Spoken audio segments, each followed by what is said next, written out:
Amin. Haleluya. Haleluya. Yesus berfirman,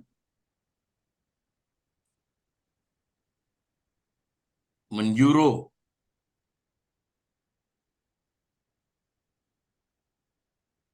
mengajar anak-anak murid dalam Matius 6 dan ayat 13. Janganlah membawa kami ke dalam percobaan, tetapi lepaskanlah kami daripada yang jahat. Amin. Amin. Dan dia memberi teguran dalam Matius 7 dan ayat 13 dan 14. Masukilah melalui pintu yang sesat, jalan yang sempit yang menuju kehidupan, dan sedikit orang yang mendapatinya. Yesus sudah beri amanat pada masa-masa yang teruji sini. Sekarang, kini. Di seluruh dunia, kaum Kristian, kaum yang percaya, badan yang percaya pada Yesus sekarang ini tidak tidur malam dan siang. Mereka telah berkumpul di bait Allah, di semua tempat, untuk berdoa agar Israel, anak sulung Yesus, tidak ditimpa kemalangan. Marilah kita pun berbuat demikian. Amin. Amin. Amin. Amin. Di Amsal pasal 15 dan 3, Ayub pasal 41 dan 11, dan Pengkhotbah pasal 12 dan 14, saya membaca. Mata Tuhan ada di segala tempat, mengawasi orang jahat dan orang baik. Siapakah yang menghadapi aku? Tuhan berbilang. Yang kubiarkan tetap selamat? Apakah yang ada di seluruh kolong langit adalah kepunyaanku?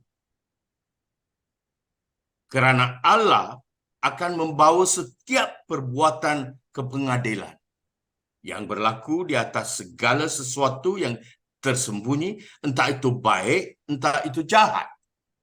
Haleluya. Haleluya. Praise the Lord. Puji Tuhan. Praise the Lord. Puji Tuhan. The photo is not coming out, Pak Subarti. Ya. Pastor. Yes. Special for you. Haleluya. So, beginilah. Janganlah kita merendahkan dan mengasihani diri sendiri. Kita harus memahami bahawa semua percobaan, godaan itu cuma biasa saja. Dalam Yakobus, buku Yakobus, pasal 1 ayat 13, 14, 15 dan 16. Saya membaca.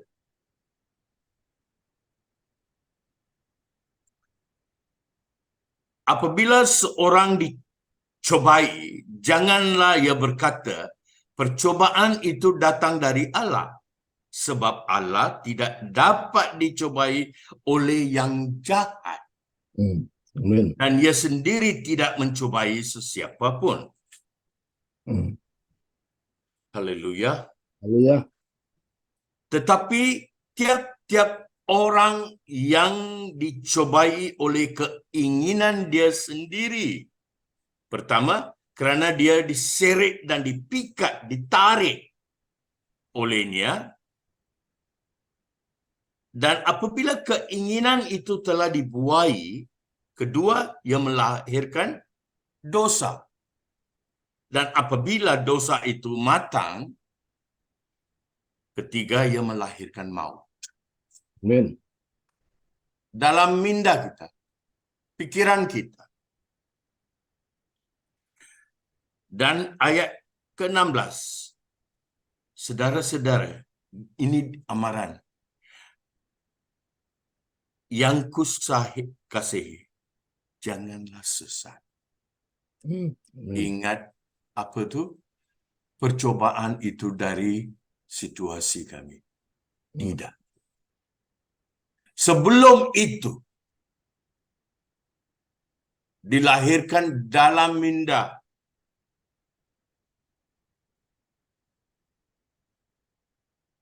yang jahat. Dan kerana dia diseret dan dipikat, dia setelah keinginan itu dibuai, dosa sudah lahir. Amen. Amin. Dan ia sendiri tidak mencubai. Yesus tidak mencubai sesiapa.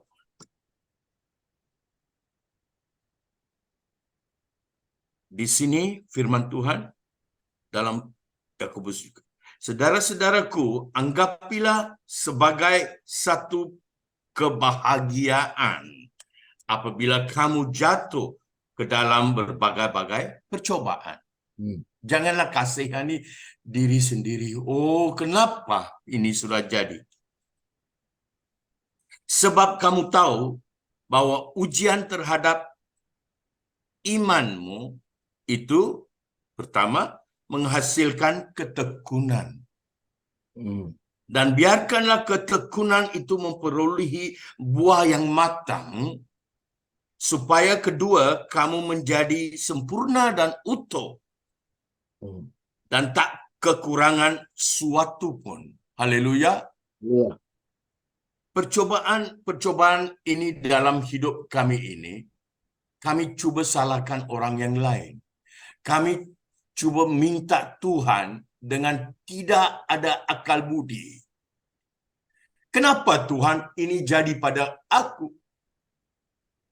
Padahal boleh kami tengok ke dalam keluarga kami, dalam bisnes kami, yang ada keinginan jahat itu.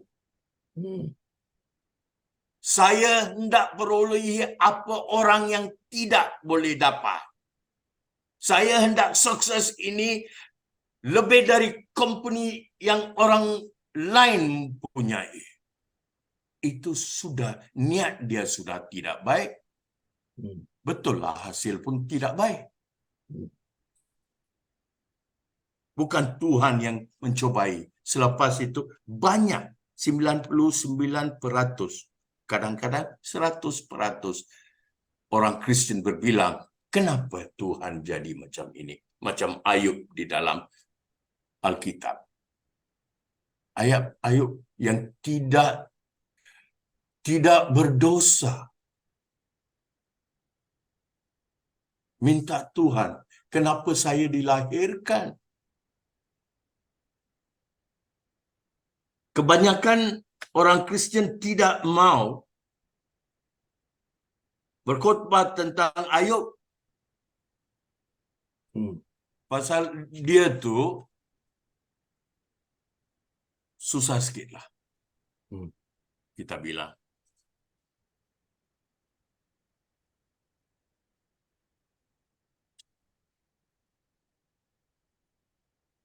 Setiap kali, ini cerita Ayub. Ni.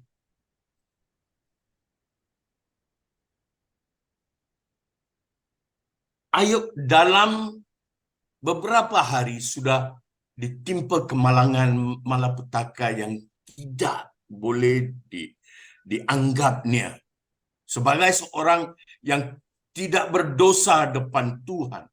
Adakah kami pun macam itu? Tengoklah ke belakang.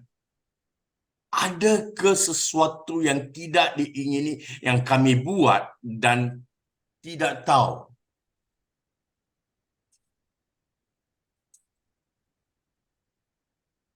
Dalam Yohanes 8 dan ayat 12, Yesus berfirman, "Akulah terang dunia." Dan juga dalam Mazmur 119 dan ayat 130, bila tersingkap, firman-firmanku menjadi terang kepada memberi pengertian kepada orang-orang bodoh. Walaupun kami percaya pada Tuhan, serba sekala kami bila percobaan itu datang, kami tidak boleh lihat. Dan seolah-olahnya Tuhan nak mencoba kita. Bukan. Tuhan tidak boleh mencoba kita dalam hal jahat. Amin. Dalam hal yang kami jatuh, Tuhan tidak mencoba kami. Haleluya. Haleluya. Haleluya. Haleluya. So lepas anak-anak dia telah meninggal dunia, semua harta dia sudah dikebas, sudah dimusnah. Orang lain datang mengambil dia, harta dia. Sekarang tinggal cuma 2 orang saja. Yop dengan tidak ada apa-apa, dan juga istri dia. Istri dia minta dia, bila dia dia sendiri asingkan diri dia di tempat mana orang-orang membuang yang tidak diingini. Bilang istri dia, "Masih bertekunkah engkau dalam kesalahanmu? Kutukilah Allahmu dan matilah." Dalam ini pun, siapa tu? Ayub tidak berdosa dengan mulut dia. Padahal dia boleh kutuk, dia boleh bagi tahu, Yesus, Tuhan kutuki kamu. Seperti malaikat Michael bagi tahu setan, Tuhan kutuki kamu. Itu pun dia tak buat. Dia bagi tahu istri dia, bila ada perbuatan yang baik, kamu ambil. Bila perbuatan yang jahat, kamu tak boleh. Macam mana? Itu saja dia buat. Dan apa yang terjadi? Ayub memahami kebobrokan manusia dan memahami dosa anak-anaknya. Inilah sebabnya mengapa Ayub terus berdoa di hadapan Tuhan demi anak-anaknya. Anak-anak itu adalah orang-orang berdosa. Ayub menjadi perantara bagi mereka agar mereka terhindar dari penghakiman Tuhan. Namun ia tidak menghentikan mereka. Dia cuba jadi perantara juga, tapi dia tidak menghentikan mereka melakukan hal itu, meskipun itu adalah wewenangnya untuk melakukannya. Dia boleh. Ada dalam kuasanya untuk menghalau anak-anaknya. Tetapi tidak.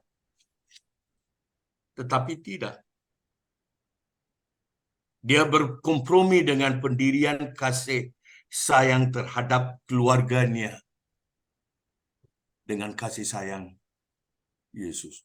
Yesus berbilang, Tuhan Yesus berbilang apa itu?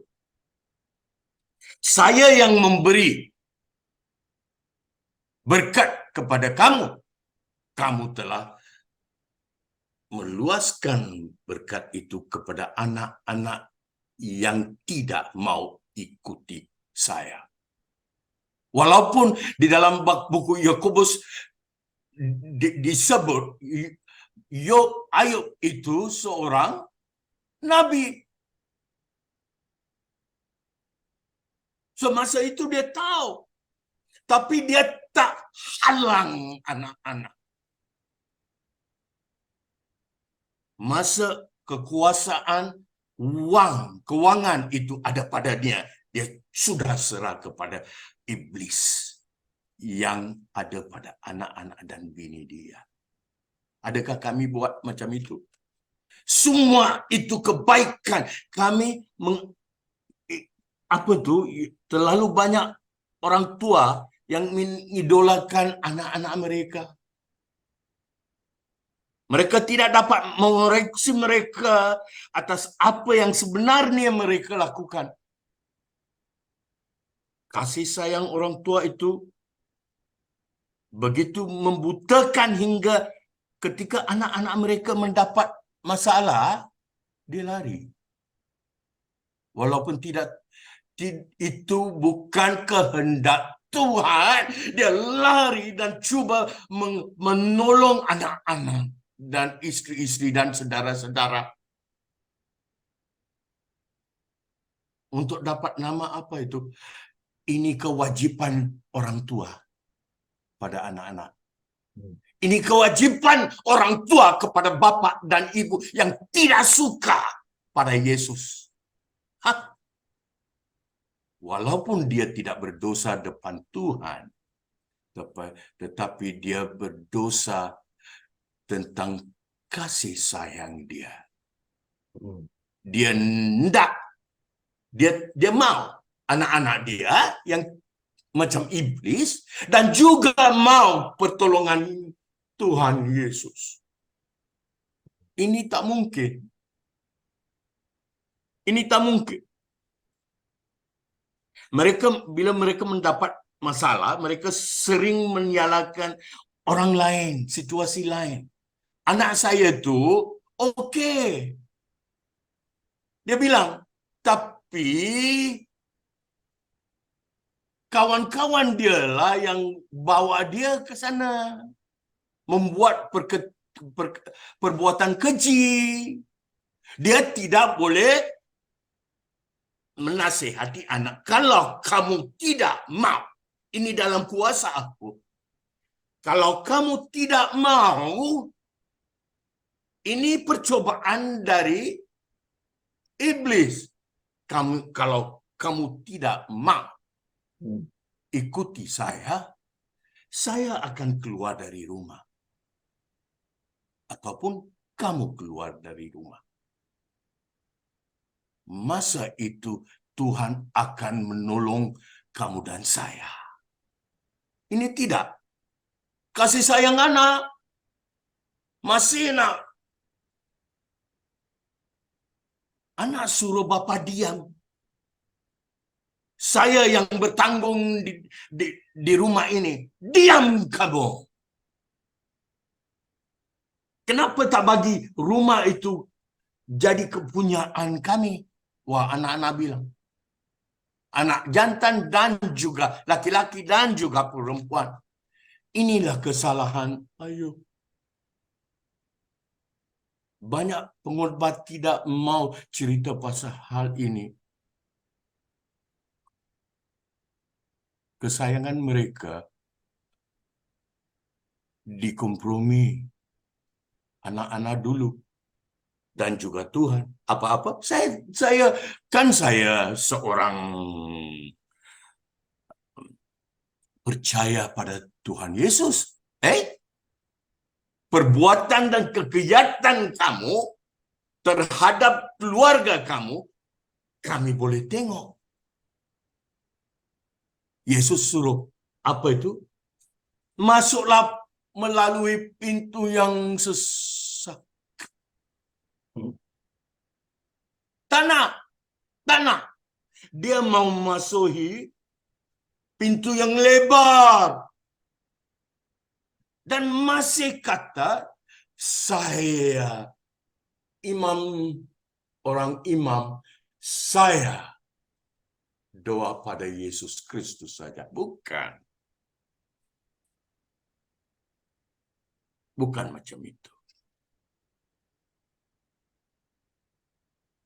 Ayub di sini, apa yang terjadi pada Ayub itu, Ayub sekarang bilang dalam Ayub 19, saudara-saudaraku dijauhkan ia daripadaku, dan kenalan-kenalanku tidak lagi mengenalku. Kaum kerabatku menghindar, dan kawan-kawanku melupakan aku. Anak semang pun juga. Wah, isteri, anak jantan, anak laki pun juga sama. Anak semang dan budak perempuanku menganggap aku yang orang yang tidak dikenali. Selepas mereka mati, tidak. Mereka masih hidup. Dia telah mengasihi mereka terlampau banyak. Hampir sampai anak-anak jadi anak-anak iblis pun dia kata, Tuhan, tolonglah dia. Ini untuk telinga saja, bukan dalam hati. Bukan dalam hati.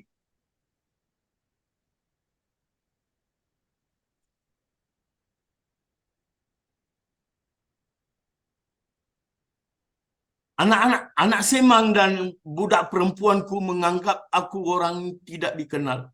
Aku dipandang mereka orang asing. Wah, orang yang begitu diberkat Tuhan dengan kekayaan dan semua. Ayub itu senantiasa tolong orang lain yang kurang upaya. Tetapi dalam hal ini, dia salah. Terutama kepada kami, gembala-gembala Yesus. Kasih sayang di mana? Dalam ayat 16, 17 dan 8. Kalau aku memanggil budakku, budak suruhan dia, dia tidak menyahut. Aku harus membujuknya dengan kata-kata manis baru dia buat. Sebab dia sekarang dikuasai oleh istri dia dan anak-anak dia. Nafas aku menimbulkan rasa jijik kepada istri.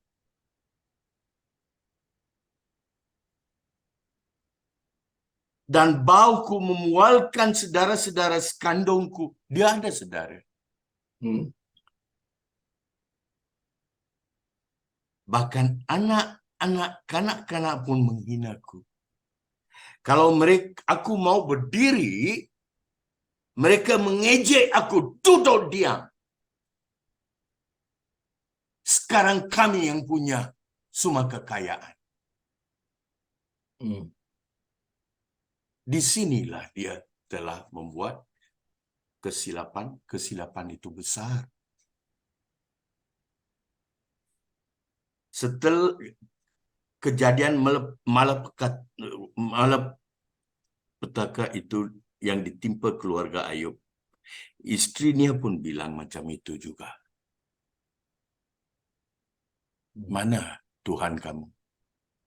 Adakah orang minta kami? Keluarga minta kami. Dia sudah diserang iblis, minta kami.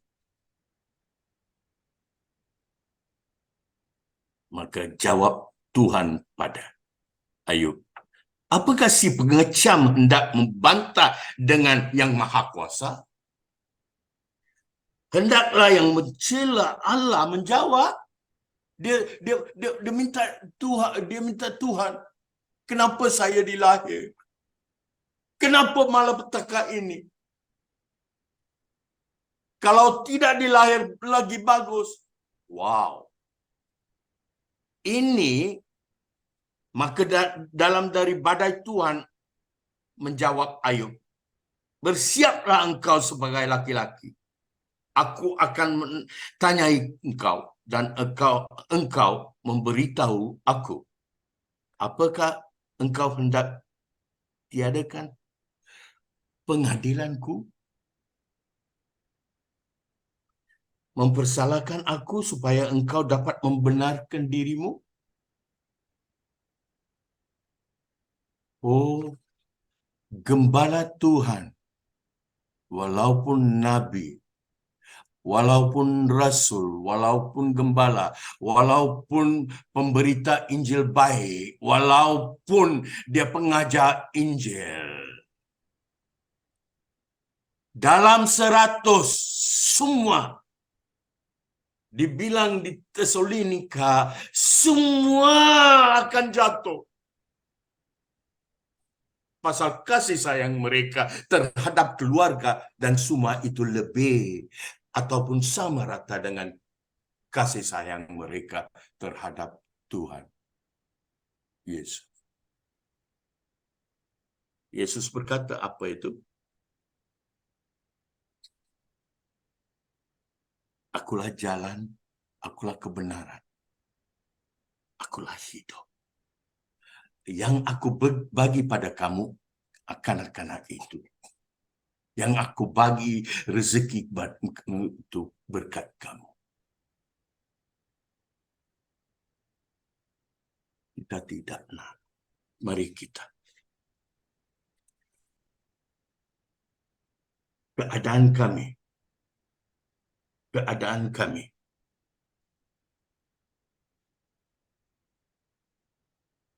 Selepas itu, Ayub bertobat segenap hati. Kerana pendirian kasih sayang terhadap keluarganya telah pun dia kompromi dengan kasih sayang Tuhan.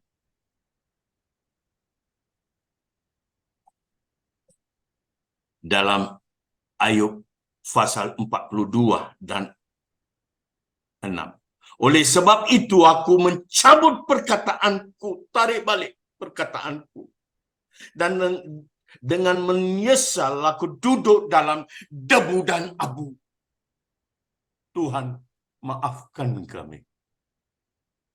Maafkan kami bila kamu memberkati. Dengan barangan di dunia, kami tidak tahu bagaimana menghasilkan kepada Tuhan itu dengan membagi orang yang tiada. Orang yang mengikuti perintah kamu. Minta maaf. Tuhan mengubah langsung saja ketika Ayub bertobat. Sekarang dia tahu Tuhan Yesus adalah terang dunia. Dia sudah jadi bodoh dalam hal ini. Langsung saja ketika Ayub bertobat, Tuhan mengubah pembuangan Ayub menjadi berkat ketika dia bertobat. Dan mendatangkan berkat hujan berganda dalam penghidupannya. Dia hidup 140 tahun setelah tamat penderitaan dia. Sampai melihat generasi keempat.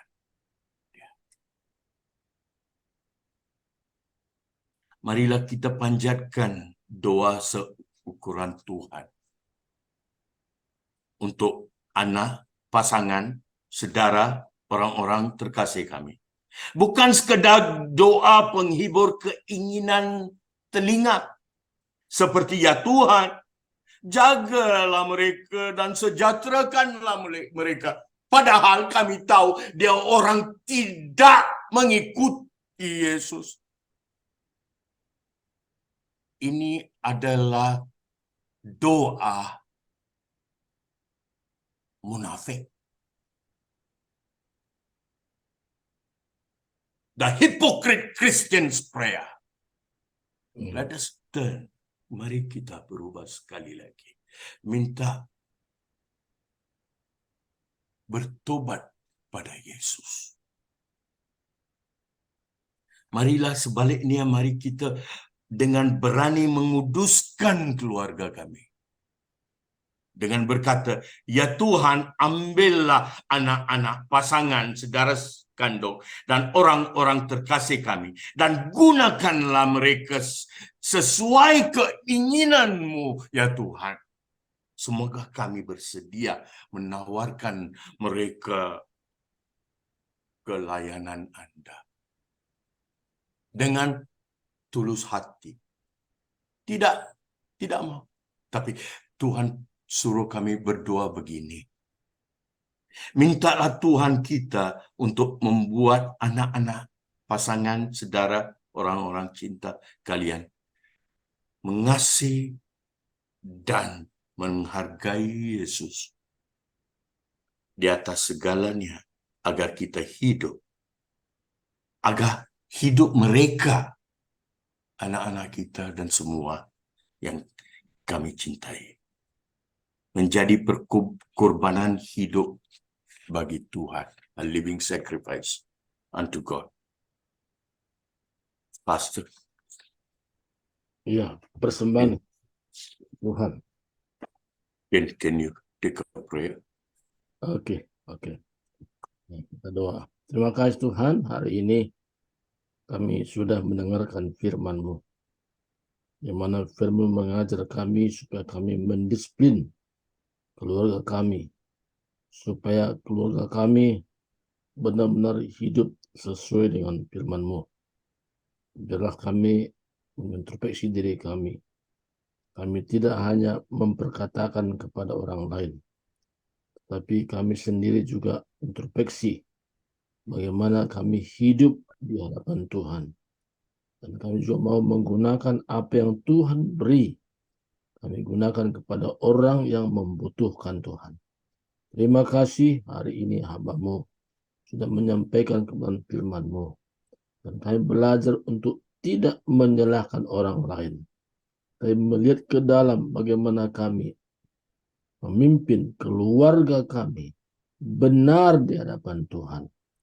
Hamba-Mu yang sudah menyampaikannya hari ini, Tuhan senantiasa membagi kehidupannya, mengurapi secara khusus, sehingga firman-Mu dimengerti dengan jelas tujuan daripada apa yang maksud Tuhan melalui hamba-Mu yang menyampaikannya. Terima kasih, kami sungguh percaya Tuhan. Amin.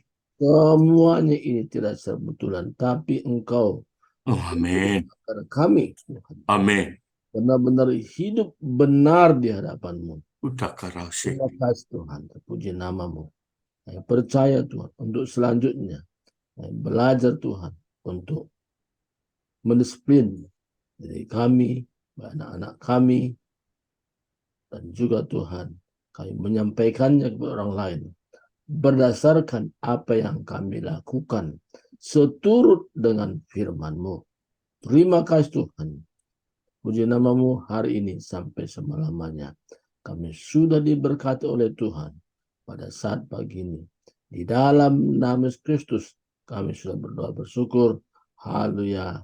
Amin. Amin. Silakan kembali kepada Ibu Tiar untuk meneruskannya. Ya, baik. Terima kasih Pastor Ben buat firman Tuhan Haleluya. yang sudah memberkati kita pada pagi hari ini. Haleluya. Ya, luar biasa. Dengan tema tadi, janganlah membawa kami ke dalam pencobaan, ya, tapi lepaskanlah kami daripada yang jahat. Matius 6 ayat yang ke-13. 12. Kami sangat diberkati pagi hari ini dengan firman Tuhan, Amin. agar kami lebih peduli lagi buat keluarga, buat anak-anak, ya, dan